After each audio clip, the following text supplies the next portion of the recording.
Da comienzo La Luciérnaga, con el padre José Ramón Velasco.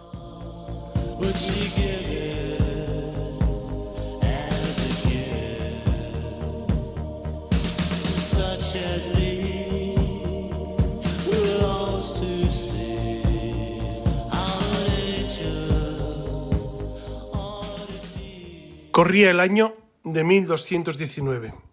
En aquel momento, San Francisco de Asís decide visitar las tierras de Oriente.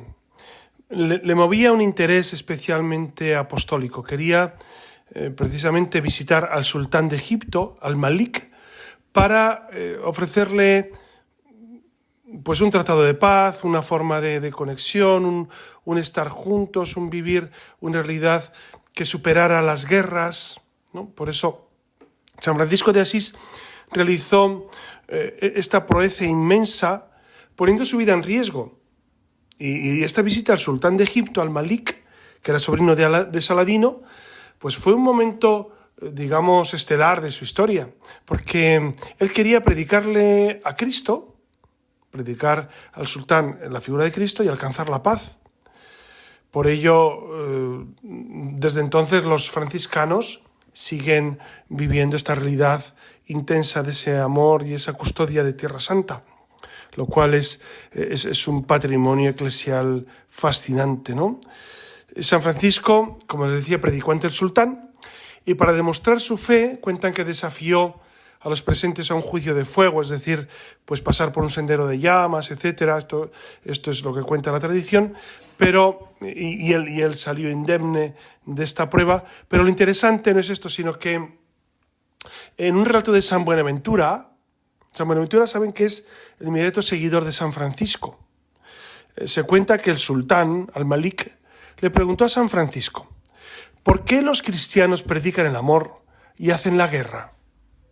Y San Francisco, cuenta el relator entre lágrimas, respondió: porque el amor no es amado, el amor no es amado. El sultán quedó impresionado por esta respuesta. Y entonces, a partir de ese momento, le permitió a San Francisco evangelizar en su tierra. Y cuentan que el sultán dijo: si todos los cristianos fueran como Francisco, sería muy fácil ser cristiano. Es verdad que esta visita de San Francisco al sultán fue profética y fue el inicio de la custodia franciscana de Tierra Santa, que continúa hasta el día de hoy, y que ustedes saben que últimamente con la guerra que estamos viviendo entre Israel e Irán, Estados Unidos e Irán, etcétera, pues los santos lugares han sufrido momentos muy tensos, especialmente a final de la Cuaresma, en Semana Santa, y que esa relación que tienen los franciscanos con el mundo musulmán es muy estrecha y muy productiva, ¿no? Yo creo que es una bendición de Dios esta realidad. Por eso, si les parece, vamos a tratar en este programa pues esos obstáculos que existen reales entre la religión musulmana y la religión católica, que son numerosos. Especialmente los obstáculos se centran pues en la persona de Jesús, en el dogma de la Trinidad, en el concepto de revelación, en la libertad religiosa, en la oración, en la salvación, en la condición de la mujer, etc. Estas dificultades no son óbice, no son problema para el diálogo y para la fraternidad, que eso es otra cuestión. A veces la gente confunde, incluso los católicos confunden la fraternidad, el amor, la cercanía, el servicio de los cristianos hacia todos los hombres con el posicionamiento, digamos, religioso de cada concepción de la vida. El Corán es diametralmente opuesto en muchas cuestiones al cristianismo. Por eso es bueno, yo creo, por exaltar esta realidad, ¿no? Y poner claridad para no confundir las mentes y saber exactamente a qué estamos llamados. Estamos llamados a esa fraternidad universal porque somos hijos de un mismo Padre. Frater es hermano, hijos de un mismo Padre.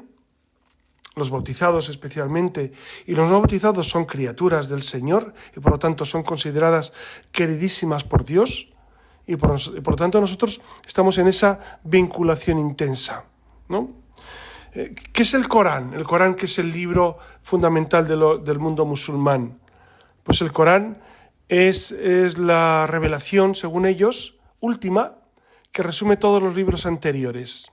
Es decir, resume toda la Torá, el Antiguo Testamento y también el Evangelio. Saben ustedes que, para que nos ubiquemos,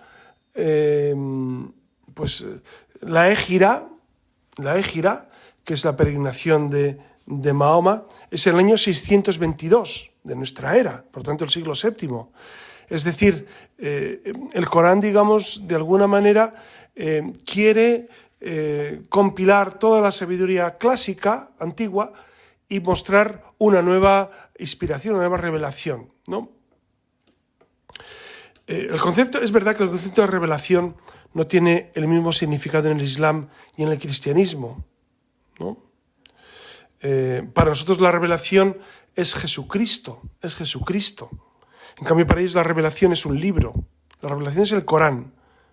Aquí está una diferencia fundamental. Nosotros no somos religión del libro, como han dicho algunos autores. El cristianismo no es religión del libro, es religión de la persona de Cristo. En cambio, el mundo musulmán sí. El mundo musulmán sí es una religión, porque ellos expresan que precisamente el Corán es la revelación definitiva de Alá, ¿no?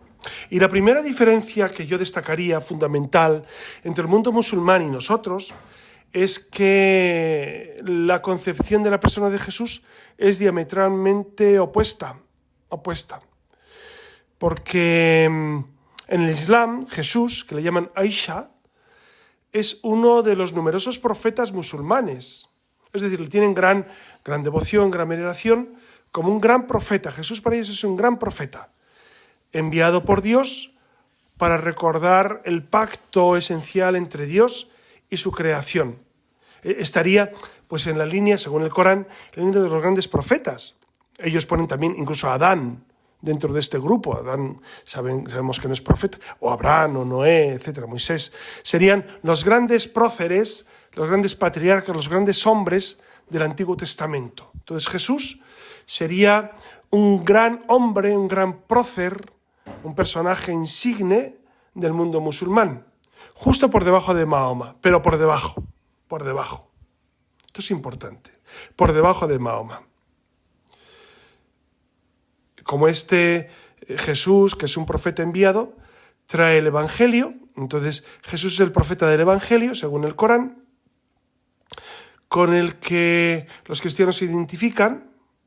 Claro, Jesús nunca sería Dios para el mundo musulmán, ¿no? Por eso ahí estriba nuestra gran diferencia teológica, está ahí, en la figura de Jesús. Es decir, para ellos Jesús no es Dios.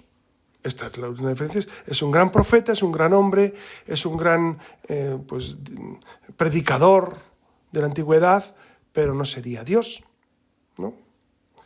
Claro, el problema es que nosotros los cristianos no podemos reconocer a Mahoma como profeta, ni siquiera como ejemplo de fidelidad a Dios. A lo sumo, pues podemos ver a Mahoma pues como un hombre, digamos, que tuvo una intuición y que quiso ayudar a su modo a la gente, ¿no? Pero hasta ahí.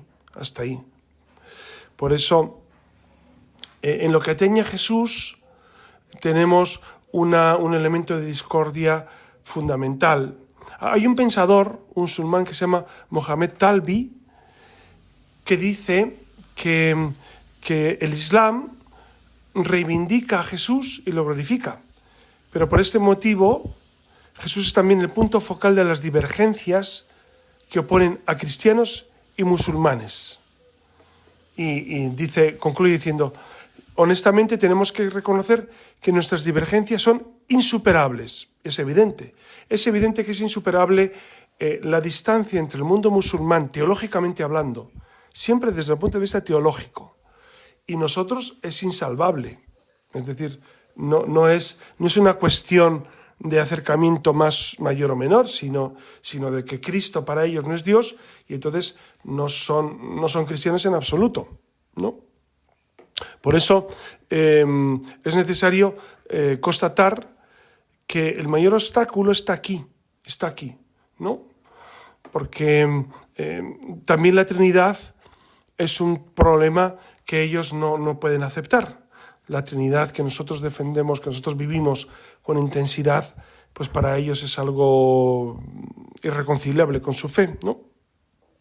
Porque el Corán prohíbe expresamente asociar otros dioses a Dios. Por eso nosotros, para ellos somos politeístas. Y el politeísmo en el Islam es el único pecado imperdonable. Repito esto, porque creo que es importante. Para el Islam, el único pecado imperdonable es el politeísmo. Y nosotros los cristianos, para ellos somos politeístas. En estas condiciones es difícil presentar a los creyentes musulmanes pues el misterio de la Trinidad, de Dios Padre, Dios Hijo y Dios Espíritu Santo, ¿no? Por eso lo que rezamos en el credo cada domingo, que Jesús nació de Santa María Virgen, padeció bajo el poder de Poncio Pilato, fue crucificado, muerto y sepultado, y que vive ahora en su espíritu. Esto es un escándalo para los musulmanes, que rechazan esa muerte de Jesús, y que el Corán más bien afirma que los judíos no han matado a Jesús, aunque así lo creyeron. No lo mataron ni crucificaron. Es decir, la encarnación de Dios. ¿Por qué? Porque Jesús no es Dios para ellos. Entonces, la encarnación de Dios en Jesucristo es absurda para un creyente musulmán, ¿no? Y este es el punto, creo que este es el punto central. Jesucristo visto por un musulmán y un cristiano. Otro aspecto es que en el Islam el problema es saber si la fe a la que llama el Corán está en línea con la razón humana, es decir, si es racional, o si, aunque llama a un uso sabio de la razón humana, es verdad que se invoca ese uso pues, de los sabios, de los doctos, pues la supera la pura razón y entra en un misterio divino, ¿no? Es decir, creer para los musulmanes significa utilizar de una manera sana la razón, la fe razonable, pero la fe no es resultado de una evidencia de orden racional, es decir, no hay un razonamiento.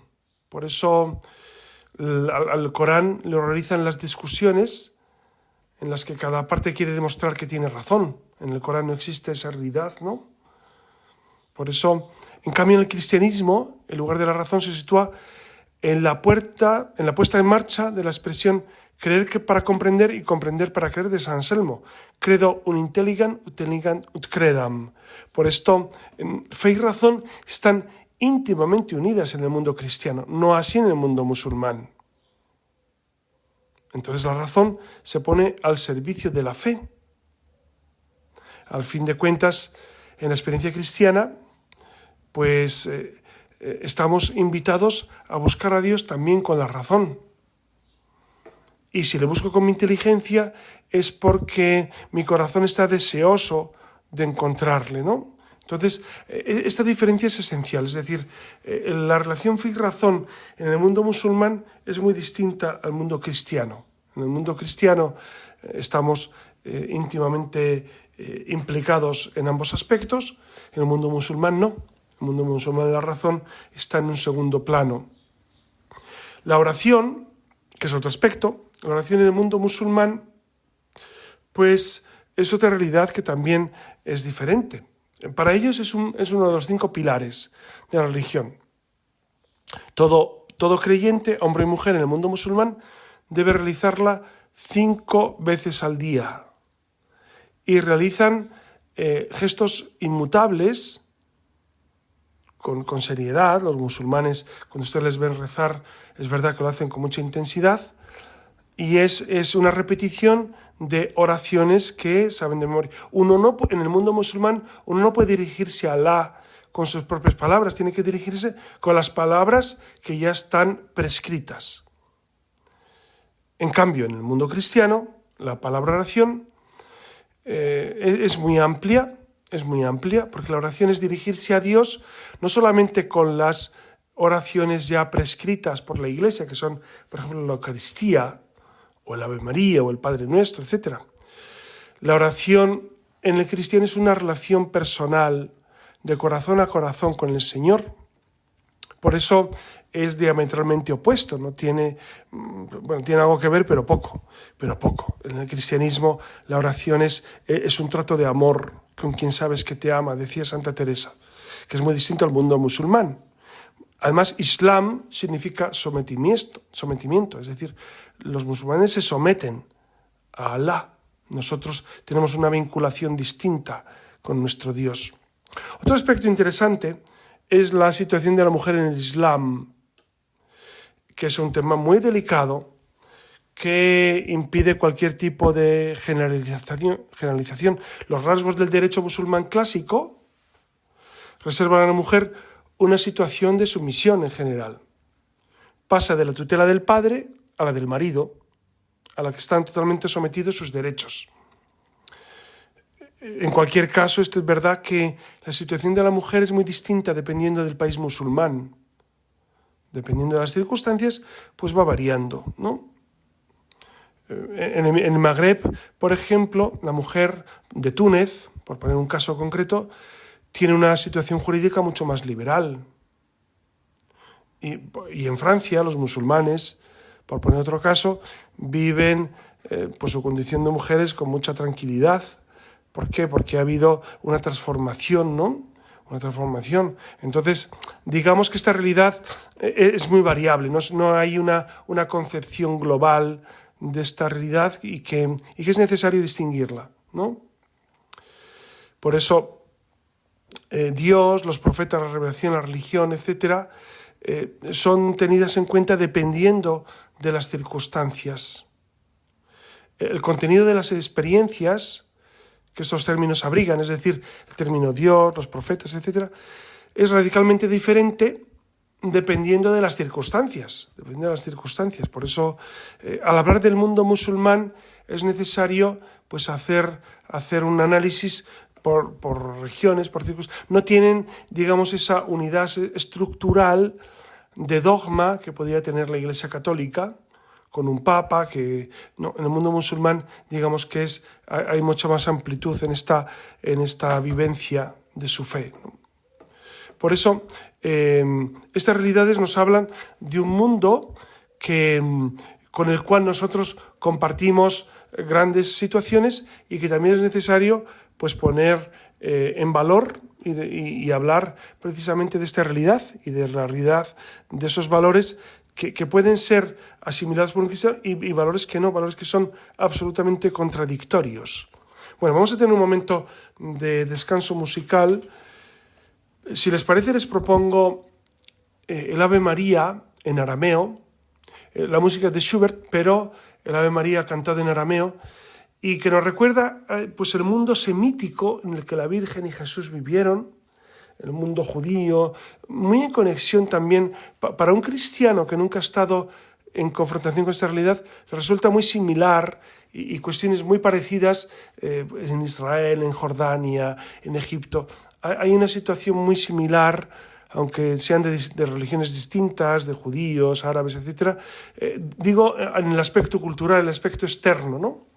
Por eso vamos a escuchar este Ave María, y recordamos este origen semítico del mundo judío, muy entroncado con el origen semítico también del mundo árabe, ¿no? Vamos a tener este momento musical y enseguida continuamos.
Y continuamos con nuestro programa de la Luciérnaga. Ya saben que pueden enviar sus comentarios a laluciérnaga@radiomaria.es y ahí recibo sus comentarios. Los últimos programas han suscitado inquietudes, especialmente el mundo de la inmigración. Y también el último programa que realizamos sobre la resurrección también ha suscitado muchos comentarios y les agradezco mucho sus comentarios porque me iluminan y me dan una perspectiva nueva sobre aspectos que desconocí, etc. Vamos a continuar, si les parece, con este programa de la Lucierna que hoy quiere poner en valor esa relación del mundo cristiano con el mundo musulmán. Que en la primera parte hablábamos especialmente de esa diferencia teológica en cuanto al dogma, la Trinidad, la oración, etc. Pero ahora quisiera yo incidir en esos aspectos que nos ayudan a vivir esa unidad, porque es verdad que hay aspectos que nos unen de manera especial, ¿no? Y que nos ponen en comunión, ¿no? Es verdad que ha habido varios encuentros y el Papa Francisco hizo mucho por este desarrollo de esa unidad, ¿no? Y podemos resaltar algunos aspectos que nos pueden ayudar a poner en valor esa conexión entre católicos y musulmanes, ¿no? El primer aspecto podría ser esa afirmación tanto del mundo cristiano como del musulmán de que Dios creó la humanidad y la colocó en la cima de la creación para que usara de esta con gratitud y sabiduría. Esto es muy interesante, ¿no? Los musulmanes comparten con nosotros esta visión del mundo y esto es muy interesante. Respetando las leyes de la naturaleza, pues los seres humanos solamente son administradores de la tierra y de sus recursos. Es decir, el mundo musulmán comparte con nosotros esta sublime admiración por el plan de Dios para el universo, ¿no? Dios crea al hombre pues como cúspide de la creación para precisamente administrar la tierra y sus recursos. Tiene el concepto también de creación. Dense cuenta que esto lo heredan del mundo judío. El mundo musulmán es un mundo, es una concepción de la vida que digamos es una compilación de muchos aspectos previos a ellos. Como les decía antes, ellos son del siglo VII de nuestra era y Mahoma lo que hace es compilar algunos aspectos previos del mundo cristiano, del mundo judío, de las religiones bereberes, incluso de aspectos de religiones orientales, y él hace una amalgama, y hay algunos aspectos que para nosotros son muy cercanos.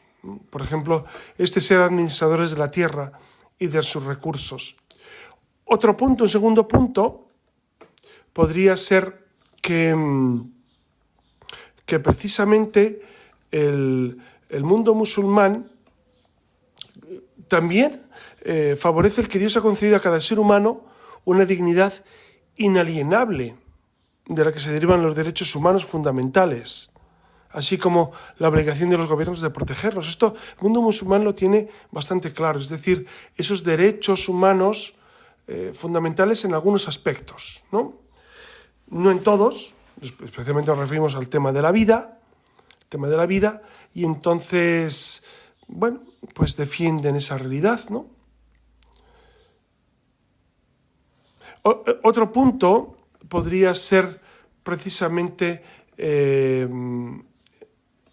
esa condena categórica en muchas ocasiones a atribuir a cualquier pueblo, y se refieren especialmente al mundo judío, las acciones cometidas por individuos pertenecientes a él. Es decir, el mundo musulmán no carga las tintas sobre, a nivel teórico y a nivel de fundamentos, no carga las tintas sobre el mundo judío, sobre esta realidad de haber vivido este momento histórico de la muerte de Cristo. No hay una acusación directa, como podrían ofrecer algunos otros. El mundo musulmán y el mundo cristiano comparten esta realidad, ¿no? También comparten la libertad de la conciencia y de la religión, ¿no? El deber colectivo exige que respetemos todos y perseveremos y promovamos el valor de la libertad de la conciencia. Esto lo digo como grandes principios teóricos que están en comunión entre entre cristianos y musulmanes. Es verdad que luego en el día a día ustedes dirán, bueno, pues a veces no se ofrece esto. Bueno, pues eso es verdad. Es verdad que observamos cómo por una parte y por otra a veces no se vive esto con intensidad.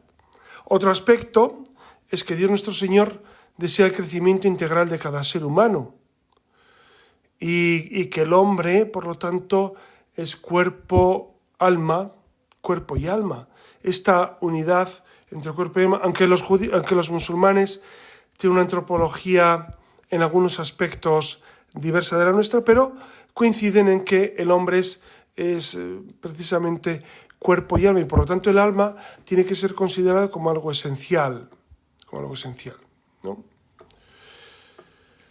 Otro aspecto que nos une es precisamente que se deben emplear recursos morales, intelectuales y espirituales al desarrollo humano integral, y es necesario que busquemos precisamente ese desarrollo para conseguir pues una humanidad como el Señor nos propone, ¿no? Por eso es necesario vivir esta unidad, esta integralidad del ser humano. Otro aspecto que nos une mucho es que estamos precisamente llamados a hacer todo lo posible para hacer presente no solamente ese desarrollo integral del ser humano, sino para defender las legítimas tradiciones de las religiones, esa libertad religiosa, ¿no? Bueno, esta es una realidad que observamos, ese deseo de muchos musulmanes por acercarse al mundo cristiano, ¿no? Y en este contexto de esta relación entre el mundo cristiano y el mundo musulmán, no podríamos olvidar la visita que realizó el Papa Francisco en el año 2017 a Egipto. Esta visita del Papa Francisco al Cairo marcó un hito en el diálogo interreligioso al reunirse con el gran imán del Al-Azhar, que es la institución académica más importante del Islam suní, ¿no? Ya saben que hay sunitas y chiitas. El mundo suní es el mundo más amplio, ¿no? Y realizó esta visita para promover la paz y condenar la violencia en nombre de Dios y consolidar la fraternidad humana. Digamos que, para entendernos, el gran imán de Al-Azhar sería una figura preponderante en el mundo musulmán. No sería un papa musulmán, ni mucho menos, no tiene esa categorización desde el mundo musulmán, pero digamos que es una autoridad importante. Y es verdad que el Papa Francisco quiso encontrarse con este gran imán, con esta gran autoridad, digamos, del mundo musulmán, quizá la mayor, no sé, para promover la paz, condenar la violencia y consolidar la fraternidad humana. Y en esto estuvieron de acuerdo, y este es un punto de conexión muy importante entre el mundo musulmán y el cristianismo, ¿no? Durante este viaje se emitió un mensaje claro en el que el Papa rechazó la instrumentalización de la religión y cualquier tipo de violencia, invitando a los líderes religiosos a desenmascarar el extremismo. Es verdad que en el mundo musulmán en ocasiones, y en el mundo cristiano también, se ha podido dar esta realidad del extremismo que desemboca incluso en violencia, ¿no? Por eso ese encuentro de 2017 sirvió para restablecer de manera definitiva el diálogo oficial y las relaciones entre el Vaticano y esta prestigiosa Universidad del Cairo, ¿no? De Al-Azhar. También el Papa rindió homenaje en ese momento a las víctimas de los atentados yihadistas contra la iglesia copta en el país. Saben que en Egipto ha habido una persecución a los cristianos coptos. Incluso el Papa Francisco se reunió con el líder ortodoxo Tabadros II para mostrar esa unidad. Por eso este momento, digamos que fue especialmente interesante para promover esa unidad en lo esencial. Creo yo que el Papa Francisco y la Iglesia en general, igual que, como decíamos al inicio del programa, Francisco de Asís, siempre ha buscado esa fraternidad con luces y sombras. A pesar de nuestra distancia teológica, que es evidente y que por eso he querido resaltarla al inicio del programa, una distancia que es real, que no es imaginaria. No es lo mismo rezar al Dios musulmán, que es Alá, que rezar La gente dice, es que en el fondo Dios es uno, y Dios es el mismo. Sí, Dios es uno y no puede ser varios. Va contra la esencia de Dios el ser muchos. Pero es verdad que nuestra relación con Dios es absolutamente distinta. No tiene nada que ver el mundo musulmán con el mundo cristiano. Nosotros tenemos una relación con Dios guiada especialmente por los sacramentos, por la oración. Ya les decía que la oración es ese encuentro tú a tú con el Señor, que es diametralmente opuesto a esa relación que tiene un musulmán con Alá, que es de sometimiento y de recitar unas oraciones prescritas y no poder salirse de ese texto y de esas palabras ya predichas, ¿no? Por eso no podemos decir que la relación de un musulmán con Dios es igual que la relación de un cristiano con Dios. No se puede decir eso. Además tenemos los sacramentos, que son esa vinculación que Dios ha propuesto para el hombre. Claro, la diferencia entre un cristiano y un musulmán es que nosotros sabemos perfectamente que el cristianismo es la religión revelada por Dios y que Dios porque Cristo es Dios, porque Cristo lo testificó haciendo milagros. Mahoma no hizo milagros, ni nunca dijo que era Dios, ni mucho menos. Jesucristo sí dijo que era Dios. Y el decir que era Dios, lo que propone es una realidad absolutamente nueva, ¿no? Absolutamente nueva. Cristo es Dios y por lo tanto, todo lo que Él dice no es para ser valorado o ser juzgado, es para ser aceptado. Esta es la diferencia. Jesús no da opiniones sobre la vida, no da opiniones sobre la realidad. No nos dice, bueno, podéis ser más o menos así. No, Jesucristo define la realidad. Claro, la gran pregunta es, entonces, que mucha gente nos la hace, ¿no? ¿Cuál sería la religión verdadera? El cristianismo, por supuesto, porque Cristo se ha revelado, porque Cristo es Dios, porque Cristo es el iniciador del cristianismo. El mundo musulmán no puede ser la religión verdadera, ni el mundo hindú, ni el mundo budista, ni nada de esto.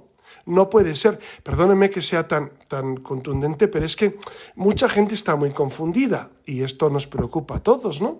Es decir, no podemos considerar todas las religiones válidas, porque si todas son válidas, ninguna es válida, porque son contradictorias. Entonces, si todas son válidas, ninguna es válida. Entonces, nosotros sabemos perfectamente que Jesucristo, Dios nuestro Señor, se encarnó hace 2000 años. Y que predicó la palabra y que Él murió y resucitó por su propio poder. Mahoma no. Mahoma propone un camino pues más o menos espiritual, con una doctrina filosófico-teológica, con unos modos pues copiados del mundo judío, del mundo bereber, del mundo cristiano de su tiempo. Ni siquiera era un mundo cristiano ortodoxo, sino, bueno, pues a su modo, ¿no? Y entonces es necesario recordar esto, y desde esa fraternidad que nosotros vivimos, nosotros seguimos anunciando a Jesucristo como la salvación.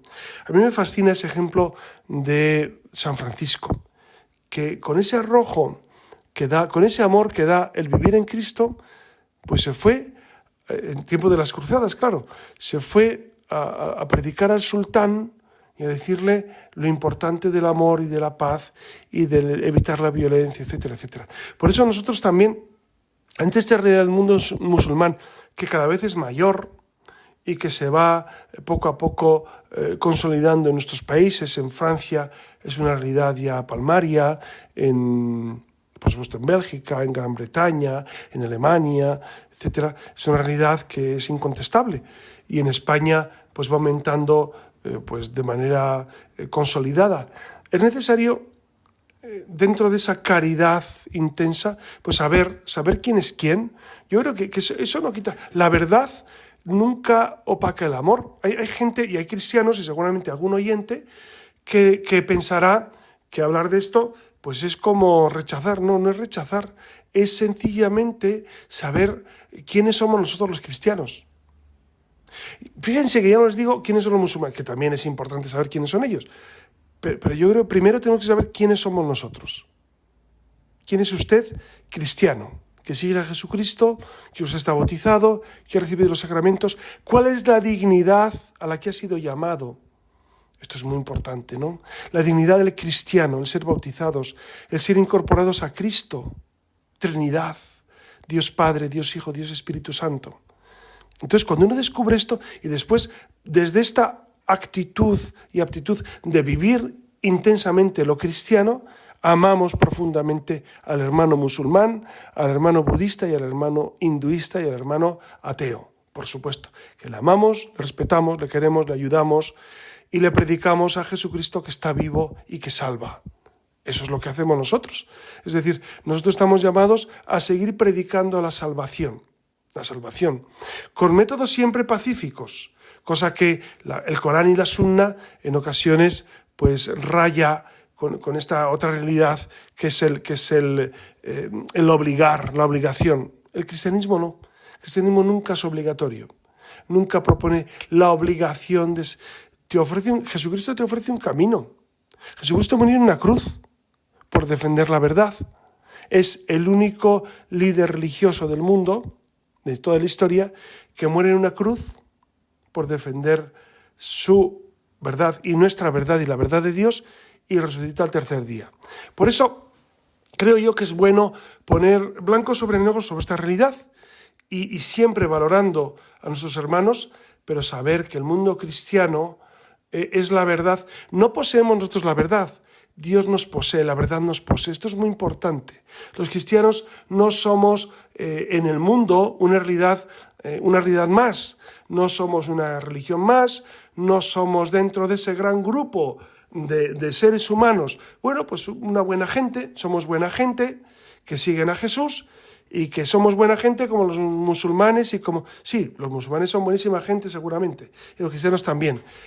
Pero nosotros vivimos una realidad, una vinculación con Cristo estrechísima a través de los sacramentos, cosa que el resto de las religiones no tienen, no lo viven, porque no son religiones reveladas por Dios. No hay una revelación de Dios, aunque ellos lo digan que sí. Es decir, las palabras todo lo soportan y uno puede decir que Dios me ha hablado y Dios me ha revelado y Dios me ha dicho. Una cosa es pensar que Dios te ha hablado y otra cosa es que Dios te hable realmente. Porque si Dios reveló a Mahoma ese camino, entonces nosotros sobramos. Alguien sobra de aquí. Y no puede ser. Es decir, Dios ha revelado una religión en Cristo y nosotros estamos llamados a predicar al mundo. Jesucristo mismo es el que dice, id al mundo entero y predicad el Evangelio. Predicadlo con amor, predicadlo con paz, predicadlo con libertad. Ese es el mundo cristiano. Por tanto, es fascinante, ¿no les parece que es fascinante el mundo cristiano que vive esta realidad de esta libertad profunda y de este amar al hermano, sea de la religión que sea, de la raza que sea, de la condición que sea? Jamás se justifica en el Evangelio hacer mal a otro. Recuerden cuando Pedro corta la oreja al siervo, en Getsemaní, le dice a Jesús, ¿pero por qué usas la espada? Nosotros no usamos la espada. Quien a hierro mata, a hierro muere. Nosotros no usamos la espada, no usamos la violencia. no usamos esa contraparte, tú me has hecho mal, yo te hago mal. No lo usamos o no deberíamos usarlo nunca.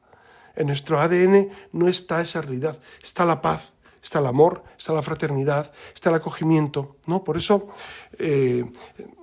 yo creo que es bueno recordar hoy esta gran misericordia de Dios que ha tenido con nosotros, de llamarnos a ser cristianos y agradecer al Señor nuestro cristianismo, ¿no? Y primero saber bien cuáles son los fundamentos del cristianismo, de nuestra fe. A mí me sorprende cómo algunos católicos, pues por no saber bien quién es Jesús, pues echan en brazos de realidades que son incluso contrarias a la fe, ¿no? Nosotros vivimos esta unión con Cristo que nos lleva a los sacramentos y tenemos que estar satisfechos y felices de vivir esta realidad cristiana. Por eso yo desde aquí les invito a renovarnos todos interiormente, a vivir intensamente la fe. Nuestra fe en Jesucristo, que es una fe trinitaria, que es una fe que nos salva, que es una fe que nos llena de esperanza. Y que es una fe que busca precisamente esa dignidad del ser humano, de cualquier ser humano, en cualquier condición y en cualquier circunstancia. Y nada más, yo creo que hemos llegado al fin de este programa y les agradezco mucho su atención, su compañía, sus comentarios, porque eso nos ayuda a tener ese continuo contacto. Y recemos siempre por la unidad de los hombres, por ese diálogo interreligioso, por ese diálogo entre todos, para que el Señor nos conceda a todos la paz. Y les doy la bendición en nombre de la Trinidad que es el punto clave del cristianismo. Y les bendigo en el nombre del Padre, y del Hijo, y del Espíritu Santo. Amén.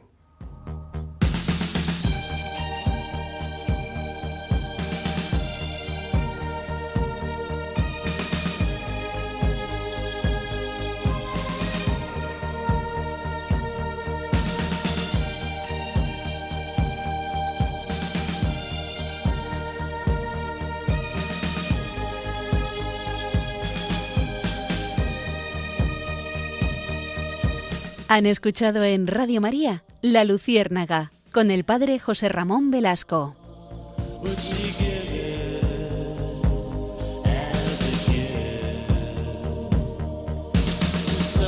As me